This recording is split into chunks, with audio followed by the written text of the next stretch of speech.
Attendance కూడా parameter sir school ranking లో. అప్పార్ ఐడిది కొంచెం కాంట్రవర్సీ సార్, మీకు బ్రీఫ్ చేశాను. ఈ అప్పార్ ఐడి వస్తే ఏంటంటే అడ్వాంటేజ్ డ్రాప్ అవుట్స్ ఎవరు ఉన్నారో మాకు తెలిసిపోతుంది సార్. అర్లీ మానిటర్ చేసుకుని అటెండెన్స్ బట్టి సిస్టమ్స్ మేము పెట్టుకోవచ్చు. అది వస్తుంది. అప్పార్ ఐడి వస్తే ప్రతి ఒక్క స్టూడెంట్ ని ట్రాక్ చేసి క్యారియర్ బిల్డింగ్ కి ఇప్పటి నుంచి వర్కౌట్ చేయొచ్చు. ఇది టర్మ్ 1 సార్, ఇదంతా వన్ టైం ఫిల్ సార్. ఇది టర్మ్ 1 ఇప్పటికి అయింది. టర్మ్ 2 సార్ ఇప్పుడు స్టార్ట్ అయింది. సో టర్మ్ 2 మళ్ళీ ఫిల్ చేస్తారు సార్. సో ఇది టర్మ్ 2 సార్. మార్క్స్ వచ్చేసి దేని దానికి సార్. సో మార్క్స్ వచ్చేసి formative assessment 1, assessment 2, summative assessment.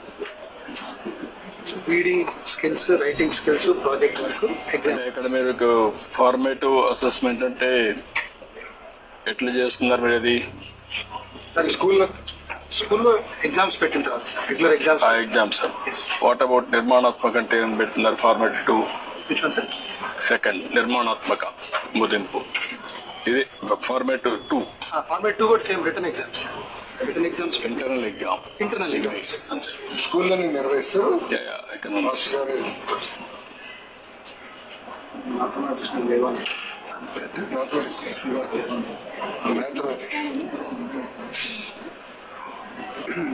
జీవనంలో బాగా ఇంప్రూవ్ సార్. టైఫాయిడ్ వచ్చి government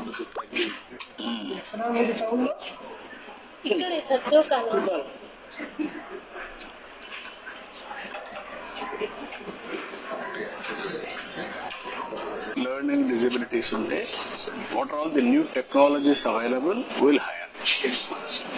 I would work out. అప్పుడేంటంటే న్యూ టెక్నాలజీ తీసుకొచ్చి అలాంటి స్టూడెంట్స్ పైన స్పెషల్ ఇది ప్రపంచంలో everything there is solution. Content కూడా డిజిటల్ కంటెంట్ అంతా పెట్టేసి నాలెడ్జ్ అని కూడా ఇక్కడ డిజిటల్ లైబ్రరీ కూడా పెట్టేయండి. అన్ని స్కూల్స్ లో డిజిటల్ లైబ్రరీ కంపల్సరీ. నెక్స్ట్ అది కూడా వర్కౌట్ చేయండి.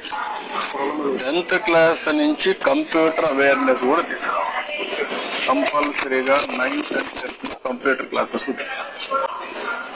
ఇన్ఫాక్ట్ సార్ మేము ఇప్పుడు for all schools computer lab sir project గాను ఎస్టిమేటింగ్ చేసేసి from first grade also personalize adaptive learning platform create చేస్తే గ్రేడింగ్ అనేది యాక్చువల్లీ 4th, 5th గ్రేడ్ కల్లా స్టార్ట్ చేసేసి ఇది మన ప్రోగ్రామింగ్ కూడా స్టార్ట్ చేసి కస్టమైజ్ కంటెంట్ క్రియేట్ చేయాలని లక్ష్యంతో వర్కింగ్ అకౌంట్ సార్. అది చేసి ప్రెజెంట్ చేస్తాం. అది ప్రెజెంట్ చేయండి. నాకేంటంటే నేనేమంటానంటే స్కిల్ అప్గ్రేడేషన్ యాటిట్యూడ్ బేస్ చేసుకొని ఫస్ట్ నుంచి వాళ్ళల్లో ఏ లెవెల్ ఆలోచన ఉంది. అమ్మాయి అగ్రికల్చర్ ఉంది, నేచురల్ ఫార్మింగ్ అనేది you have to focus on that. Teacher pen తో రాయటం వల్ల sir personal bond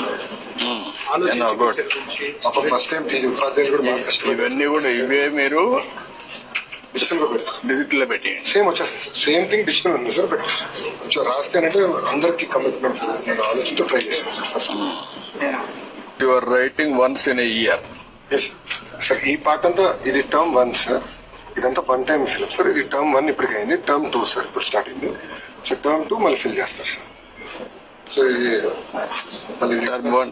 term 2 sir. Marks వచ్చేసి దేని దానికి సార్. సో మార్క్స్ వచ్చేసి formative assessment 1, assessment 2, summative assessment. Reading skills, writing skills, project work, exam. ఇక్కడ మీరు ఫార్మేటివ్ అసెస్మెంట్ అంటే ఎట్లా చేస్తున్నారు మీరు? అది స్కూల్లో ఎగ్జామ్స్ పెట్టిన తర్వాత regular exams. Exams. What about నిర్మాణాత్మక అంటే ఏం పెడుతున్నారు? Format 2 sir. సెకండ్ నిర్మాణాత్మక ముదింపు. ఇది ఫార్మేట్ 2. ఫార్మేట్ 2 కూడా same return exams. Return exams, internal exam. Internal exams స్కూల్లో నిర్వహిస్తారు. ఎకనామిక్స్.